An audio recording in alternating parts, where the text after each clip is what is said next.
Go.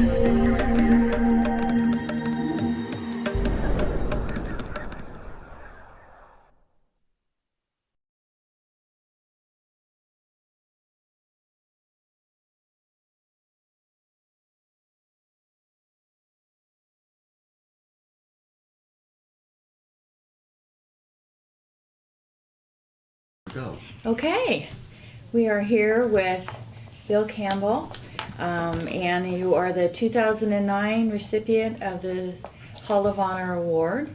And thank you for letting us have this time with you to discuss some of the background, and we've got some questions ready. We've got Judy Quatrin and Terry Jewell. They're going to be asking questions also. And I'm Lisa Easterla. And so just going to get started, and a little bit about your background. Where were you born? When you were growing up, where were you at? And tell us a little bit about that. Okay. My dad had to go to Fort Bragg, North Carolina, before he went to World War II. He graduated from University of Oregon, and then he was in ROTC, and he had to go to basic training and all that at Fort Bragg. So 2 weeks before I was born, my mother flew back there. She'd never been on a plane before. It was quite an experience for her. I don't know that she flew since then. She did, but she did. But she flew back, and because my dad really wanted to be there when I was born, and so she went back, and I was born, and was there for about 2 weeks. And then my dad went overseas for World War II, and my mom and I flew back. I was 2 weeks old to Sacramento, because her parents at that time, they had moved here permanently. So that was, 1944. So you were born in Oregon? No, I was born on the campus in the hospital at Duke University. Oh, okay. Because Fort Bragg is right by Duke University. Okay, yes.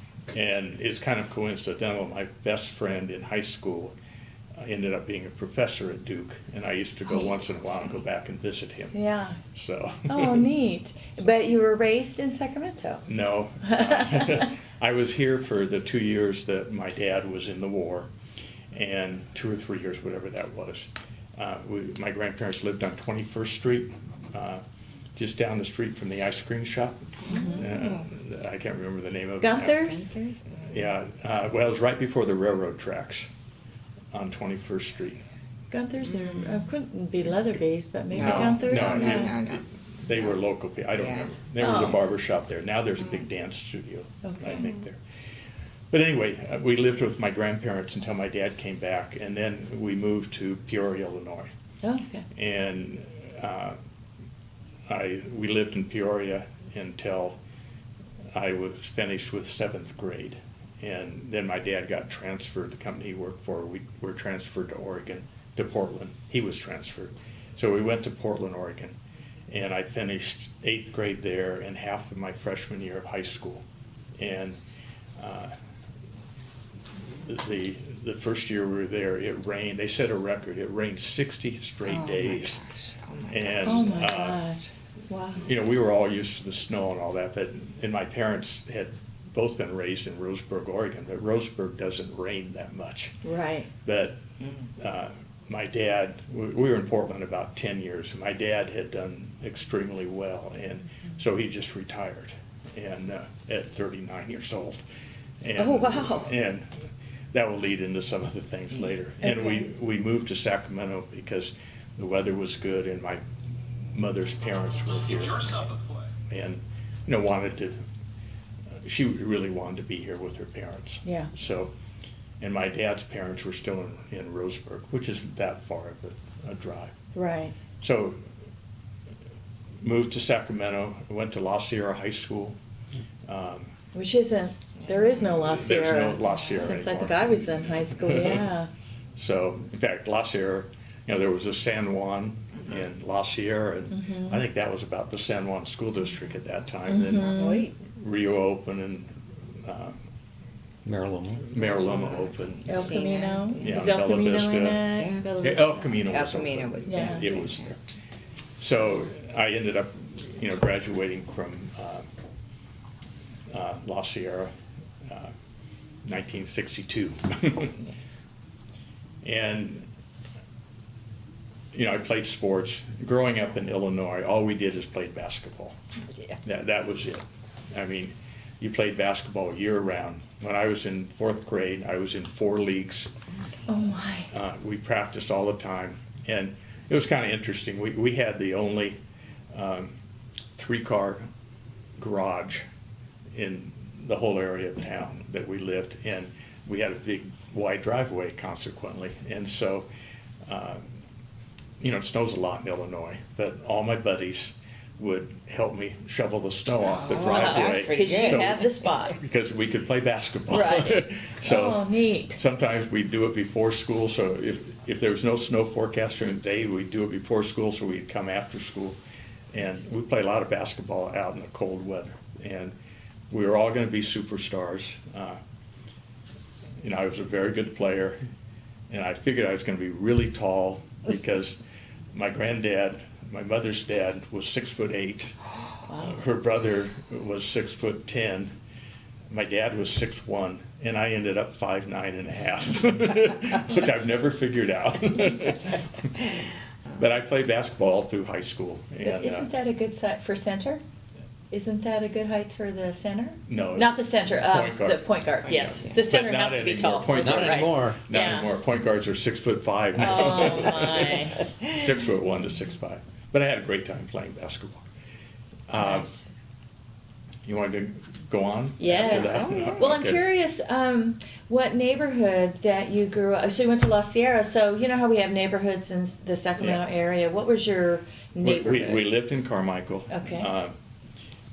My granddad that lived in Carmichael was a blacksmith. He was the foreman at the SP railroad of the foundry, and but he had been a blacksmith, shoot horses, and he grew up training horses. And he used, they talked about the horse whisperer and all that.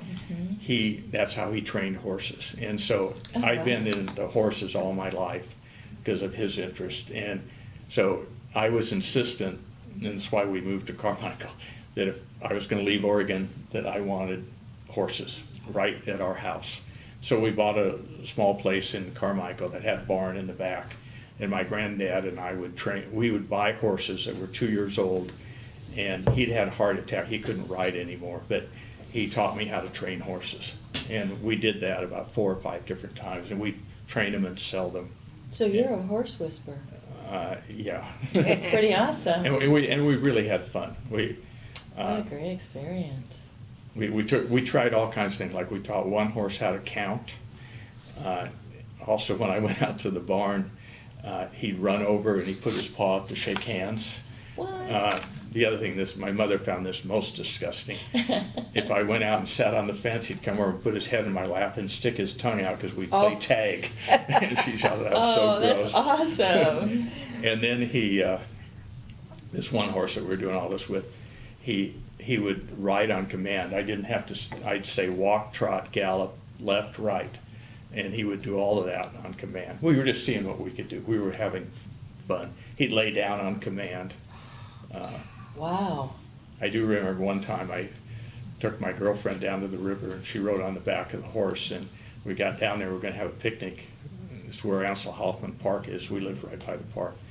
And the dumb horse wouldn't leave us alone. He followed us wherever we went. So Like a puppy or a dog. Yeah, so finally I had to tie him up. So, but my granddad and I had a great time together, with horses. Wow, what a great memory. Yeah.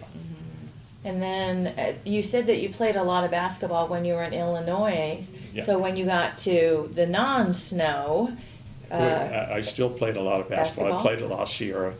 I was a starting point guard all 4 years, but on the varsity my junior and senior year. My junior year we were ranked 7th in NorCal. We had a really good team. We had good players. Fred Brown, do you remember? Oh, yes. Fred Brown was our starting center. Fred played for the Miami Dolphins later in football. when I was in high school, Bill Yeah. Cartwright was Yeah. ours. So Yeah. that was, Yeah. everything was basketball. So it's exciting when you have a going to be a celebrity on your. on the I team. think La Sierra stayed really. I mean, they stayed really good in sports. Really good. Yeah, up to the time that we were. And our basketball coach at La Sierra became the head coach at Sacramento State, Jack Heron. Jack Heron. And he was a great coach, and he was wonderful to me. I have nothing but respect for Jack. Oh, wonderful. He's passed away now, but Mhm. he was really a good coach. Mhm. As a quick side note, one of Yeah. my board members that I had at Sunrise Recreation Park District was Vic Katz. So Okay. it's his son that's the. Oh, really? He's the coach now, I'll right. be darned. Sunrise State. Yeah. Hmm. Brian and I frequent the same Starbucks at Yeah. about 6 Oh. o'clock in the morning. Oh, neat. So I know him pretty well. Yeah. Any other sports or any Well, other what happened- activities? that- What happened was, I was applying for colleges, and I decided to go to Berkeley and to Cal. And I said, I'm just too small at 5'9", 9.5", or whatever I was, to play basketball. So I decided I was going to be a student. And so I went to Cal, and the first semester I played basketball in the recreation leagues and all that. The second semester I took tennis from the Cal's varsity tennis coach. And I had played a little bit, but not, just like a little bit of tennis, not much. And so, his name was Chet Murphy, and he was very inspirational. And he said, Bill, you could become a really good tennis player if you wanted to play tennis. So, I was always a good student, but I don't like school. And, I didn't like, but I had to be a student. And, or my parents wouldn't pay. No. And so I decided I'd become a tennis player. First I decided I'd come back that summer and take tennis lessons, which I did. And I took from a fellow who had been a touring pro, so he was really a top-level coach. He had wins over Pancho Gonzalez, who was number one in the world. I mean, this guy knew tennis. And he and I really hit it off. And so, I took up tennis, and I was supposed to go back to Cal. And, I had a roommate, one of my buddies I met there. He and I had an apartment all lined up and all that. And in August, I called him and said, Steve, I'm not coming back. And he wasn't too thrilled with me. Yeah. But he found it, we worked it out, and he found someone else. And so Nick, the pro that I was taking from, I said, Nick, if I really, my ambition became to get a tennis scholarship back to Cal 2 years later. So I said, what do I have to do? And he said, you have to play 10 sets of tennis a day and take a lesson from me once or twice a week, and you can probably do it. And so I went to American River Junior College and played tennis. It is hard, 10 sets a day, and with winter can be hard, but the president of American River Junior College was Dr. Bill Priest, who was an avid tennis player, and he lived on the edge of campus. And so I was student body president of American River, so I got to know Dr. Priest really well. And he said, Bill, here's the deal. We're going to put a tennis court in the gymnasium, and it's your court to use every night after like 7 o'clock or 8 o'clock, I forget what the time was, until you're done playing all the sets you want to play. But on the weekends, when I call, you have to play me indoors. And wow. So I would meet him, and we played many, many times. I probably learned more from him on administration and all that, because we changed sides and we'd talk about it, and afterwards we'd talk. He was a very well-known educator, and he was just a great guy. And he was tough on me mentally. We'd switch sides, and like I'd be ahead 3 games to 11. He says, God, Bill, you're just playing so poorly today. What's happened to your forehand? He says, I think it's a forehand where you're really slim. And he'd pull this crap all the time. and then afterwards we'd laugh about it. So after the 2 years, I got a full ride scholarship back to Berkeley to play tennis. And but I should tell you, my dad was very conservative. After going to World War II and just the way he was raised, he was very conservative. It's like, I'll give you a short little story, because he's I consider him one of my big mentors, along with my mom. But in high school, when we moved here to Sacramento, I said, Dad, I need some money. I'd like to start dating. And he says, well, that's great. You should start dating. It's about time. And, I'd had some girlfriends along the way, but I wanted to go out and go to movies. And I said, well, I need money. He says, oh, that's important, yeah. And I said, well, how much are you going to give me? And he said, none. And so I'm very involved in school. I'm playing basketball, and he told me to go get a job. And so this is my freshman year in high school. So I walked the streets of Carmichael during a recession, and the only job I could get was at a little fish store. And they cooked fish, sold fish over the counter, had a few tables. The owner of it was an alcoholic, and which was really tough. But I learned how to clean shrimp, do lobster, all that stuff. And minimum wage at that time, I think, was $1.25. He only paid me 65 cents an hour. He said, I can't afford any more than that. But I needed some money because I wanted to date. Yeah. So I'd go after basketball practice and work for a couple hours, and I'd work Saturdays. And I got enough money to date. So that worked out. And then one day, I'll never forget this. I go to the store, and I always went in the back door, and there was a bathroom there. I could change my clothes and put my clothes that I took off outside on a hanger because I didn't want them to smell like fish. And I opened the back door, and everything's cleared out. There's nothing there except my pair of shoes that I wear. The creditors had all come in and taken everything, and the jerk owed me $20, and I think it was 50 cents. Aww. And I was really mad. Devastated, right? That's a lot of hours. Yeah, At that 65 cents. Yeah. So anyway, then when I went to Cal, I asked my dad, what are you going to do financially? And he said, well, we'll give you $80 a month. And I said, well, what do I do for the balance? Cal even then was a lot more than that. Oh, yeah. And he said, well, you figure it out. And so I did. I got a job when I was at Cal and worked. But when I went down to Cal, I had an aunt that lived down there, and her husband had passed away. He was a very prominent attorney in Oakland. And the year before, she'd been raised, her father started the Presbyterian Church in Berkeley. Wow. He was a minister, but before that, he'd been all over the world as a missionary.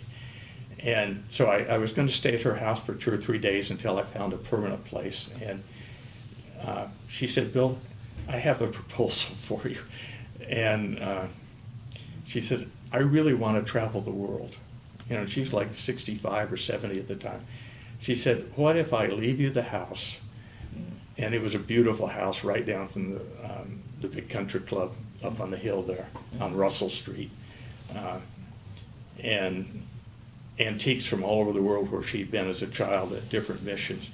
And she said, I'll leave you the maid, and the lady, the gardener, and she wasn't really a maid. She was a housekeeper, house manager. And I said, well, that's really good. I said, how much is it going to cost me? Because I said, I only have $80 a month. She said, I'll charge you $35 a month. Oh. And so I had this beautiful house. And I said, how about parties? She said, you can have parties as long as nothing's destroyed and you don't have over 20 people at a time. Oh, and she was smart. Wow. And, You were in college. well, she had raised children. Yeah. So that was a good, kind of a neat experience. The best part of it was the woman that was housekeeper. She spoke 6 different languages. Oh my gosh. She was a brilliant woman. Her son was head of the NAACP for the Bay Area, and that's when they were having a lot of riots. Her name was Francois, and I knew what was going to happen ahead of time because she and I talked every day, and she'd fix breakfast for me some mornings, and we'd sit and talk, and she'd say, this is going to happen, there's going to be a riot in San Francisco or something's going to go on. So, I learned I probably learned more talking to her than I did at Berkeley. So what year are we talking about now? That was 67? no, that was No. 62, 63. Okay. Oh, because I was, This is before this full ride scholarship. I think Yeah. this is when I Yeah, went this down was there when I went to first. Cal Yeah. as a freshman. Yeah. Oh, And okay. then Yeah. finished.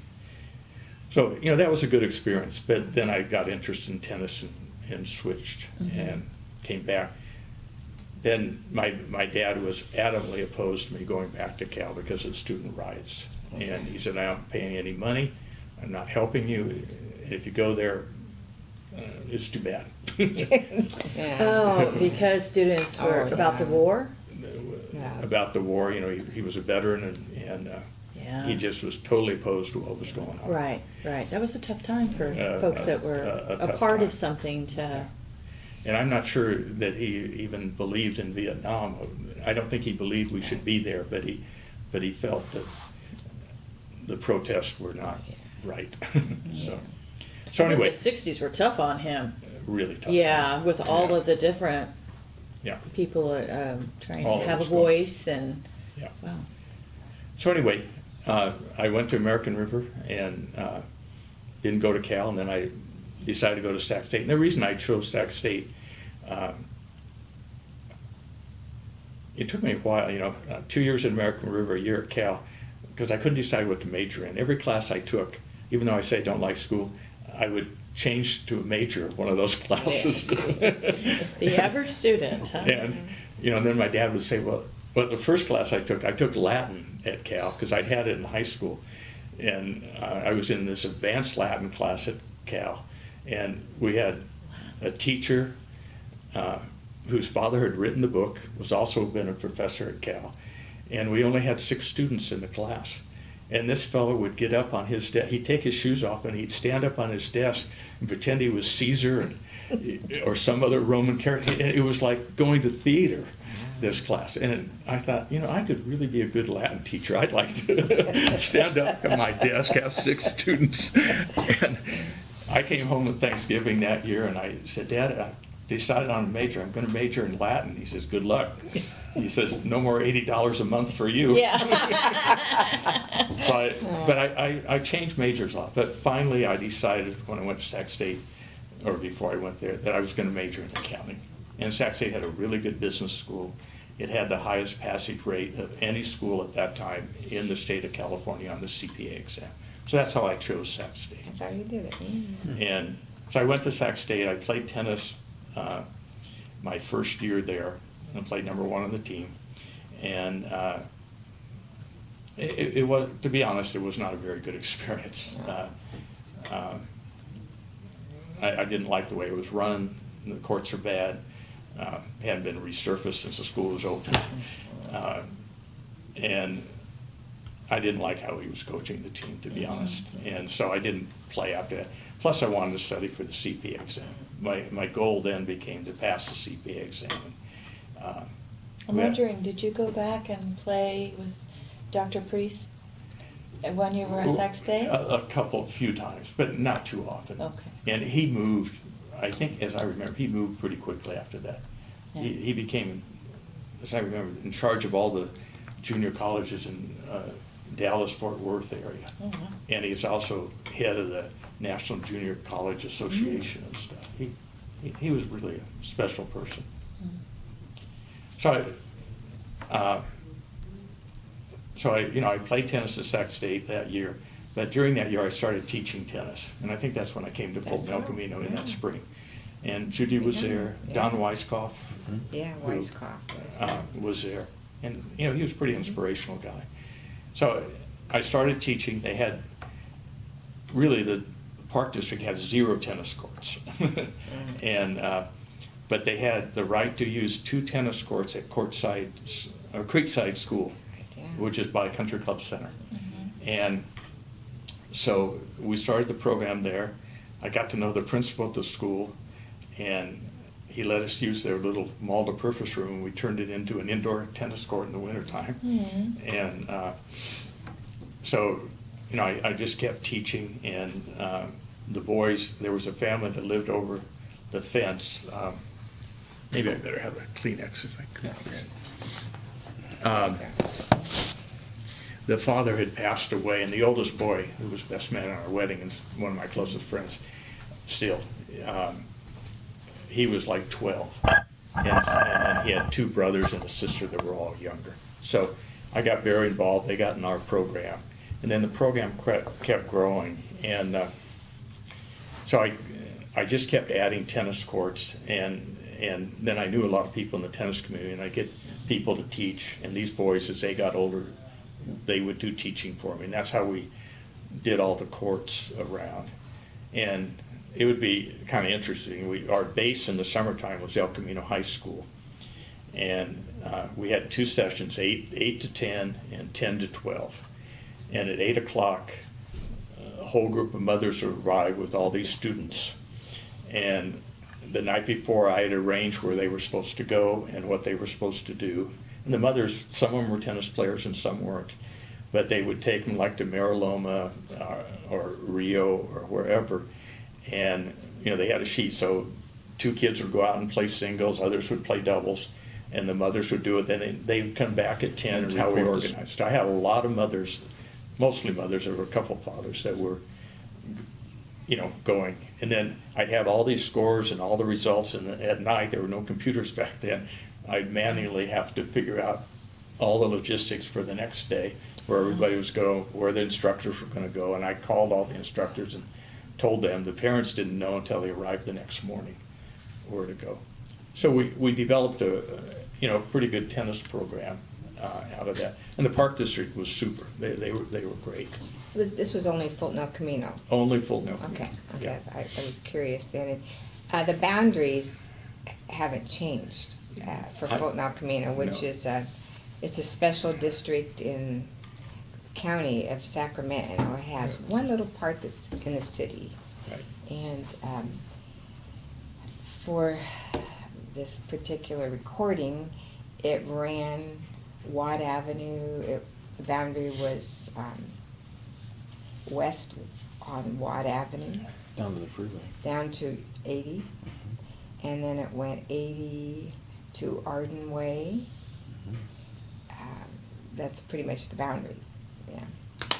And I think some of the schools we used were not in Fulton El Camino. Probably not, yeah, Not- because when you mentioned El Camino. El Camino was not in. Right, yeah. Yeah, but it was a program that you developed for Fulton El Camino. Right, yeah. Okay. And Fulton El Camino was fabulous to work with, everybody. So the interest that, moving into kind of your career path and work history, your interest, as it turned out, you didn't know you had an interest in tennis until you actually had an opportunity to take a class at a college level. Right. And it was just that exposure that just Yeah. turned on the light and said, hey, this is it. See, I always liked athletics. And, I thought about basketball, but I'd done that for 18 years, so we're not quite that. I didn't do it when I was a baby. Yeah. But Pretty close, huh? Yeah, pretty close. Yeah. So, tennis became what I decided I was interested in. And so I had to work. I went to Sac State also and got my MBA degree, but my dad wouldn't pay for any of that. And so I taught tennis and really got involved with these young people teaching tennis. And I love doing it. So the mentors, you kind of mentioned them without saying specifically they were your mentors, but it sounded like American River College, the president? The president of American River College was one of them, and then there are a couple more that, just so we can kind of get on record who those mentors were. There's probably a bunch, but I mean, as Yeah, far as there were- tennis goes, the ones Well, that really influenced you. The pro that I started to take lessons from, his name was Nick Carter.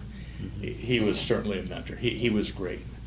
And you could sit and he would tell tennis stories for 3 or 4 hours at a time, and you'd never be distracted. Yeah. He'd been all over the world. So he was definitely a mentor. Jack Heron at Sac State, when I played basketball, was a mentor. I don't want to leave anybody out, but I know, it's always my parents certainly, and my grandparents were very involved. I was lucky to have a pretty tight-knit family. Sounds like your dad had a lot to do with your, I guess, requirement that you need to be an entrepreneur if you wanted to have money Yeah. from dating to going Yeah, to school. yeah, definitely. He said, It was this was how it was gonna be. Yeah, Yeah. so, which was fine. And I don't now regret that at all. So is tennis pretty much your big passion in life, or is there something else that kinda? Well, my biggest passion in this life is, number one, my family, but Sure. number two, young people. And I don't care that it's particularly tennis. Oh, okay. You know, I mentor young kids that don't play tennis. But I do a lot, you know, I'm very involved in tennis.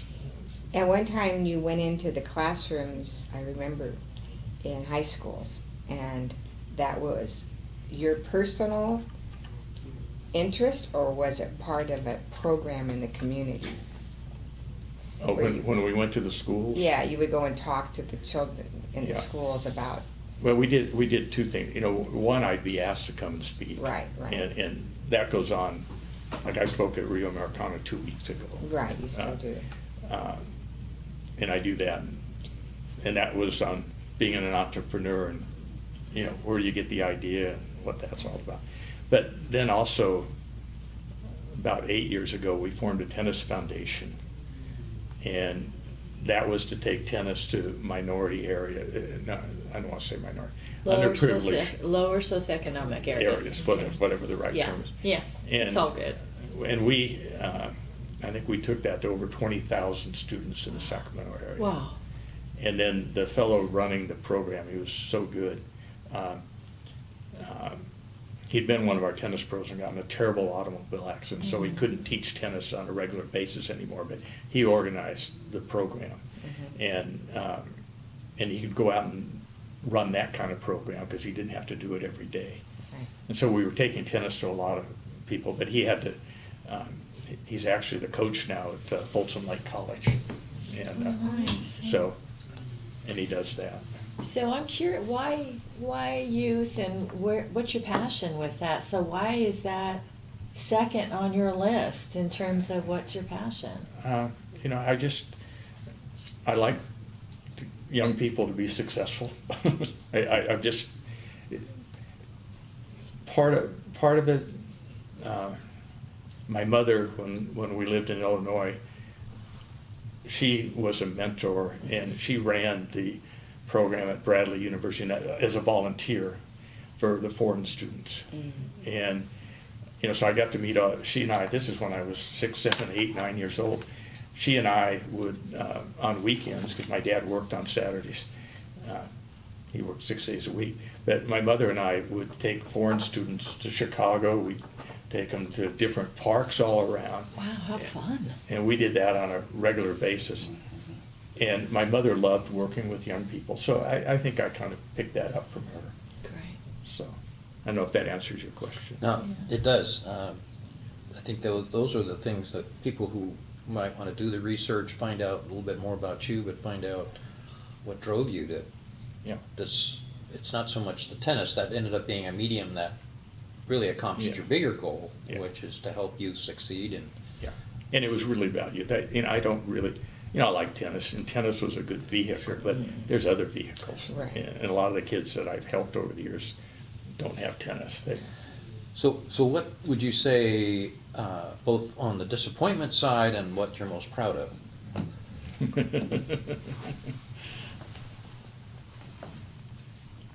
In terms of a career or anything? Or the Any- start. Light Okay. question, really. Yeah. Okay, because really, We okay. want to be careful not to just pigeonhole the tennis thing. Yeah. I think it's, Yeah. because it's the fiber of who you are. Yeah. I'll tell you the first real disappointment I had, because I think it kind of sets the stage for some other things. But in Peoria, they had class presidents all the way through school, starting in first grade. And I was class president all 8 years, but, 8 years. But the seventh, a group of friends, buddies, and myself were asked to start a YMCA, be part of a new YMCA group. And I forget what they call them at the Y. You meet and the dads meet and that kind of Oh, stuff. the Indian And they were- guides or something, yeah. I just can't remember. Yeah. And they were going to elect a leader, and I figured I'd win it hands down. And it was an oral vote, and my best friend cast the deciding vote against me. Oh. And and I asked him afterwards, and we talked quite a while. And I said, "Why'd you vote against me?" And he said, "Well, I think you've done enough, and you're getting a big head." And Well, that's a friend. yeah, and he was very forthright about it. Yeah. And so, that was a big disappointment in a way, but it was also a great learning experience. Oh, absolutely. Yeah, absolutely, So, yeah. and for him to vote against me, Oh. and it didn't break up our friendship. That was good. What was it? Only a friend could do that. Yeah. Mm-hmm. So, Yeah. And so on what you're most proud of, the flip side. well, first is my family, because they've been successful. Our kids have been successful. They're raising their kids very well. So, I think the fact, we've had a good marriage. I think I'm proud of that. But then, outside of family is what I've done to help children. I'll give you an example. And I do a lot of different things, but there was a young girl, young girl. She was in 8th grade, wanted to play tennis. And her parents had just immigrated here from the Ukraine. And they came to Rio and said, "Our daughter wants to play tennis. We have no money at all, but we'd like her to play tennis." And so, we worked something out for her. But her freshman year in high school, her father died suddenly at 52 of a heart attack at work. And so the mother did have a job, but, she wasn't earning much money. And the father, I guess they came earlier. It was 8th grade when I met her. They'd been here a while before that. The father had built their home. He knew he was a carpenter, and he built the home they lived in. They had 3 children. And so the father dies. He died, I'm sorry, he died right before she started her freshman year. And so the mother asked if I could help, and not financially, just help, keep the daughter in tennis, keep her involved and all that. And then the next thing I know, the home's being foreclosed upon. Mm-hmm. And it was during the time prices were up and then, really dropped. Mm-hmm. And so the mother asked, "Bill, I don't understand any of this. And, I've got 3 children and I can make it, but I really need my home." So, I worked with her, and she couldn't communicate. There are these companies out there that will redo loans and all that kind of stuff. She couldn't do any of that. So I spent a lot of hours getting that all figured out, so she didn't lose her home. Her oldest daughter graduated from Sac State and has a really good job now. The youngest daughter that plays tennis is on the Sac State team. Then they had a son who is doing okay, but I couldn't get through to him on the importance of education. But he's got a job and he works. I mean, that's fine. But those are the things that are important to me. I spent a lot of time doing that kind of stuff. What I think is so neat is the things that you're focusing on don't have anything to do with, being so successful with your business. No. So that's pretty incredible. When did you start your business? Are we moving on to that? Or I'm teaching curious tennis. about how to. I decided that I had to write a paper in one of my business classes. It was a marketing class, and I wrote it on tennis and swim clubs. And I was still playing tennis at the time and teaching. And so I'd enter a tournament somewhere, and I'd call and ask the manager or the owner, whoever ran the club. I'd say, "I'm going to be there this weekend. Could I ask you questions for my paper?" And so I had a 100% success rate of them sharing information. Mm-hmm. Almost all of them also gave me their financial statements. They probably didn't know I was an accounting major. Oh, that was a good move. But You know, at that time, as you did, the model for tennis and swim clubs was, you know, 6 to 8 tennis courts, probably a little more than a backyard swimming pool. And it was kind of a seasonal business. Weightlifting and that kind of stuff was absolutely taboo. You did not mix weights with tennis. Right. And it was a very seasonal business because, you know, tennis is seasonal. So I wrote the paper and came up with other ideas, like we were the first club that put in a kids club. I mean, everybody has kids clubs now.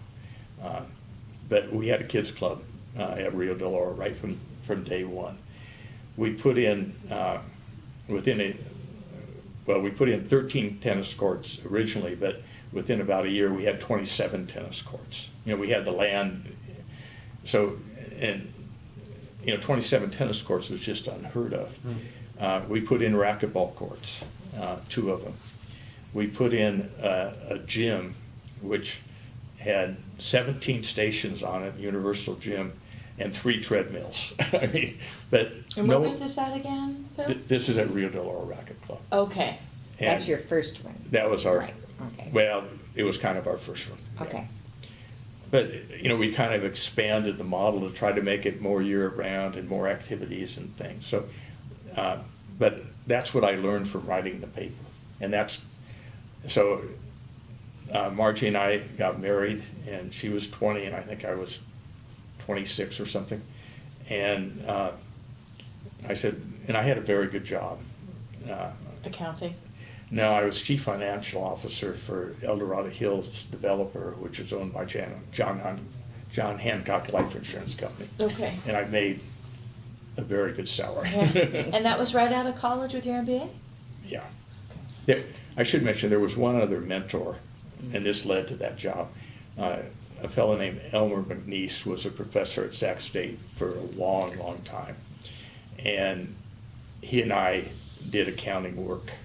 You know, not a lot because I didn't have a lot of time, but we did accounting work, and we designed the accounting system for El Dorado Hills Golf Course that they put in. So I got to know the people there, and that's how I got the job offer. And I passed the CPA exam when I took it, but I did not want to be an accountant. I had less than 0 interest in being an accountant. But being chief financial officer was fun. I could do I love to do projections and look at things. Trends. Yeah. So that's how I got that first job. And Margie and I lived in El Dorado Hills at the time when we were first married. So, but then while I was there, I was working on how we were going to do a club. And so we ended up doing Rio as our first club. And that was an interesting experience. So. Well, today, moving from that point to today, I just would like to review that you had, or you developed 15 spare time private clubs. Is that correct? Yeah, because we sold a few Right. of them. Yeah. But you did do that, and in looking at your resume, or Vita, you have gotten many awards, and interesting, you were past president of Sacramento Y MCA.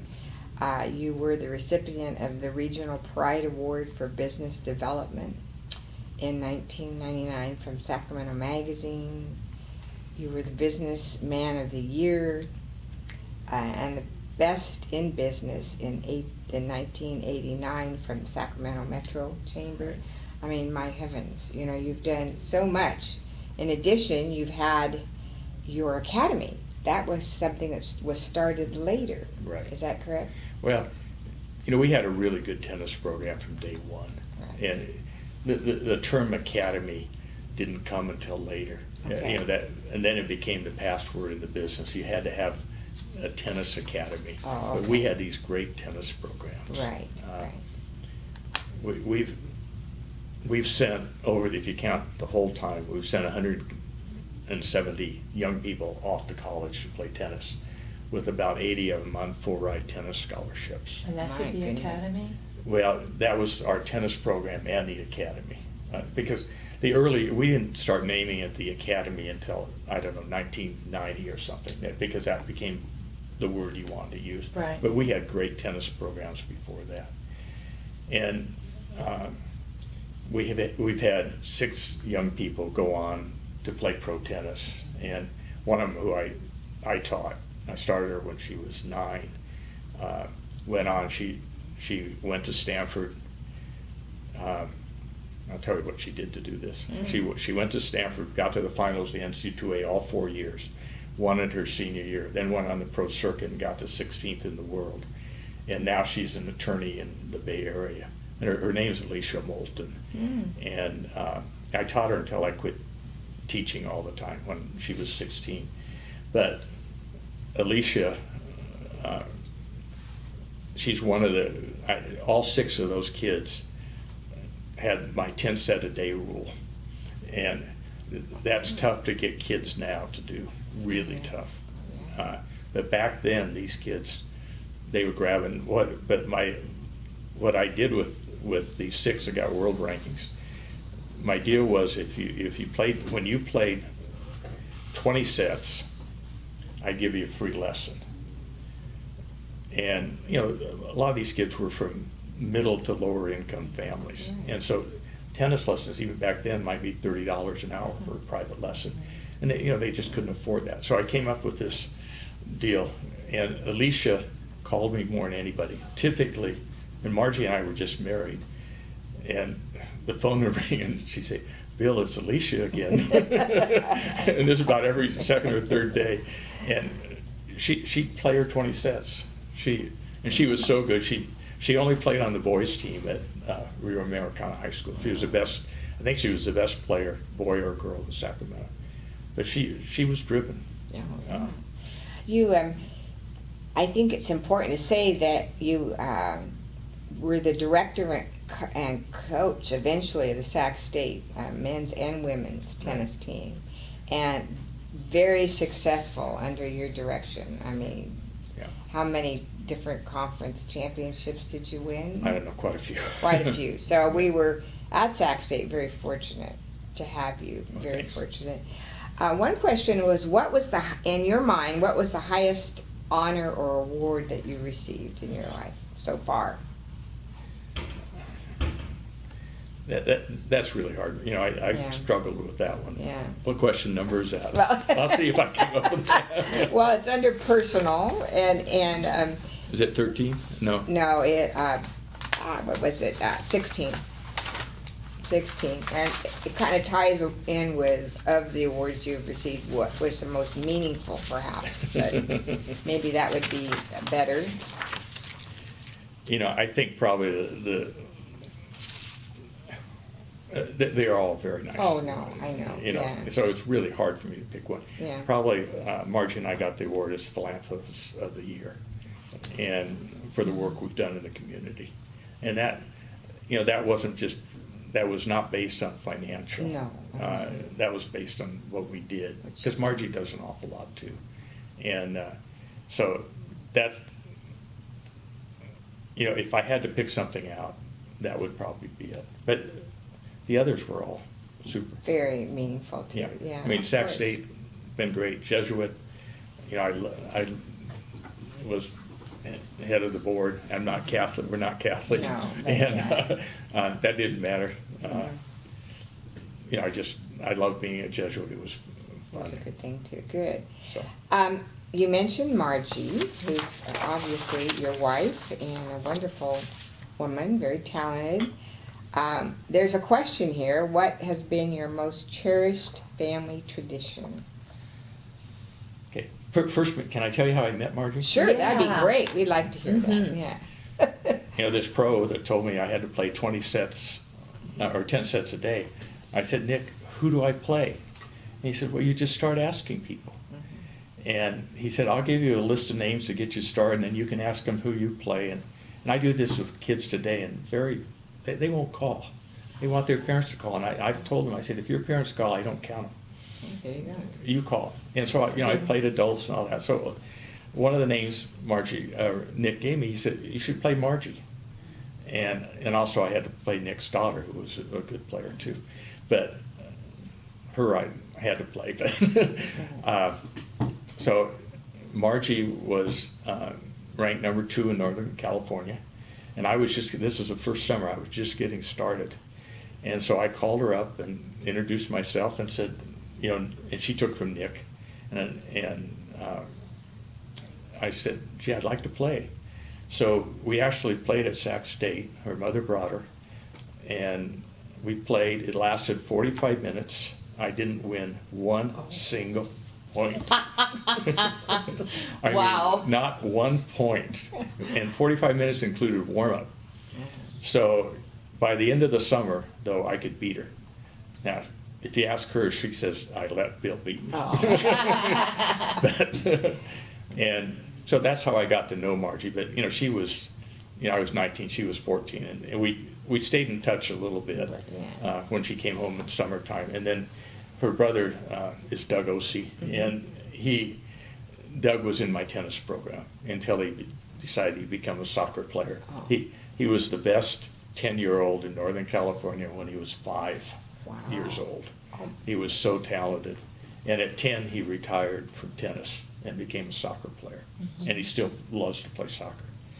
But that's how I met Margie on the tennis court. But, you know, she's very involved in the community. She does So lots. how did you, she was 14, you were 19. How I did you waited. guys get I waited connected? until she finished her freshman year at UCLA. So I waited a long time. I just kind of kept in touch.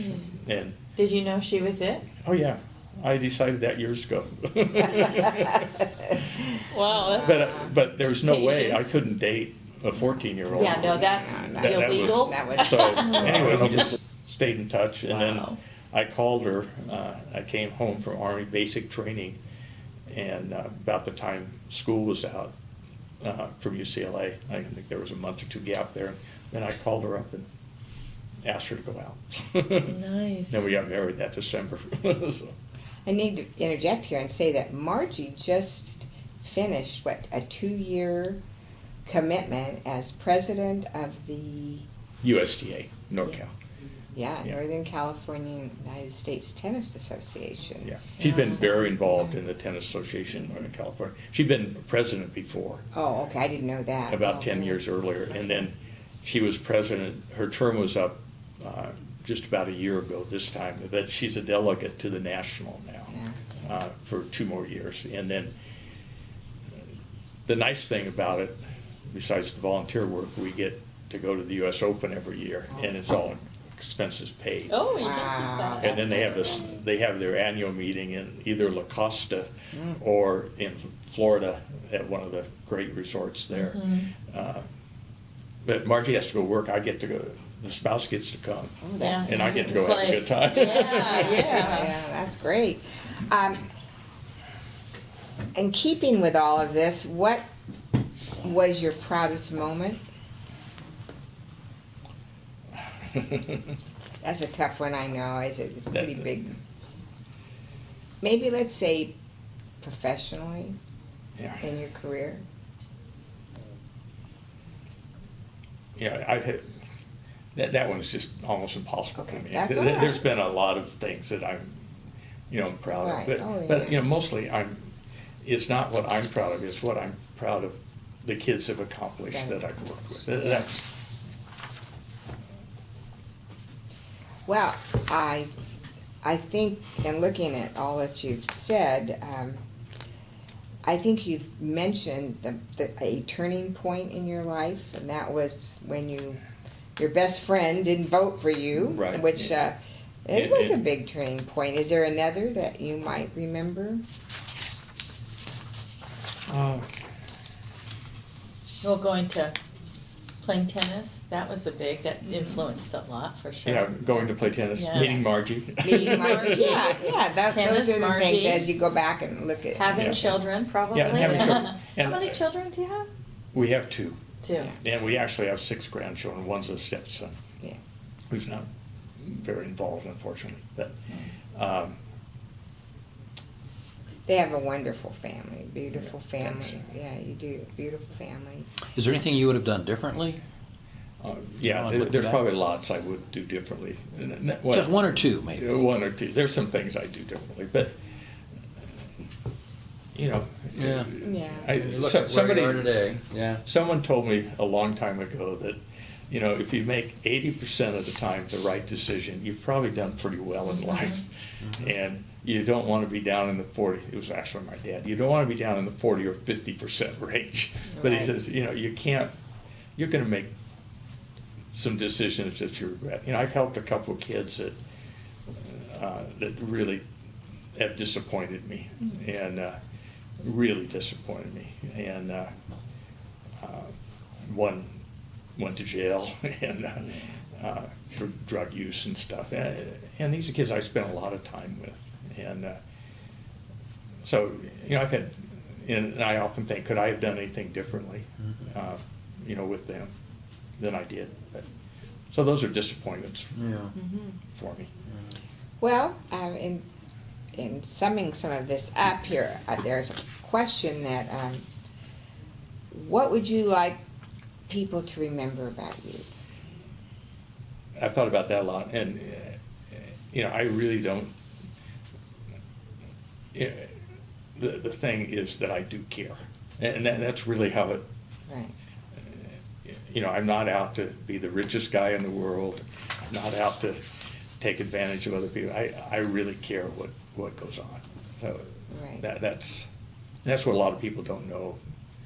You know, about me. A lot of people do know that. But Yeah, but for a legacy, some Yeah. kind of a legacy, that's a very good one, because you have definitely demonstrated that through your life. My goodness. I think you should get a T-shirt that says "I care." That's See, it's like awesome. even now, like this Saturday, I have two kids that want to become tennis players, they say, and so I'm going to meet them at the indoor tennis courts and work with each of them for an hour and a half and give them some ideas. You know, one's a 10-year-old, and the other one's a freshman at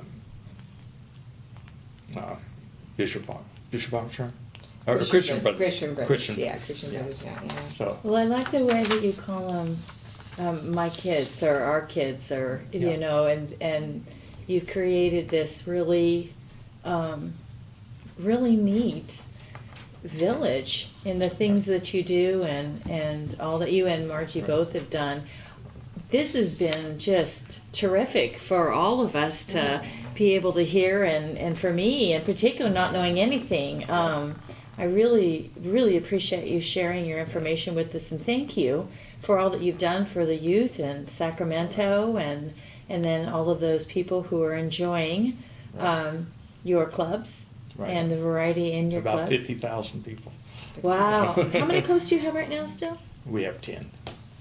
10. Yeah. Why spare time? Oh, that's That was, interesting. I was Oh, that's curious good. about that. It was spare time because, you know, There isn't any. it was literally spare time because I was working, I was going to school.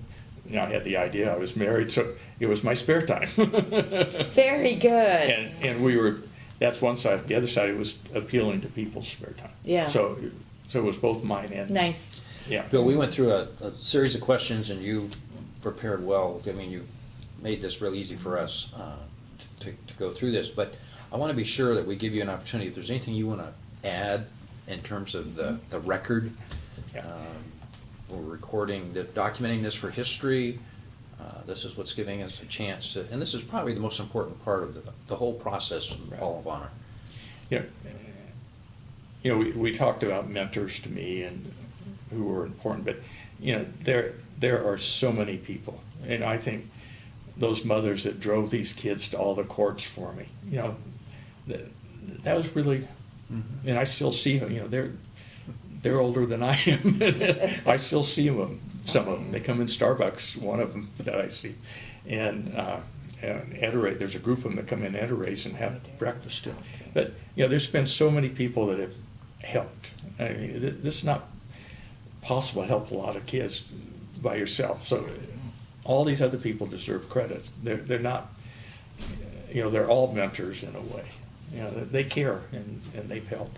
And in Sac State, everywhere. So. Very good. Very good. Well, thank you very much.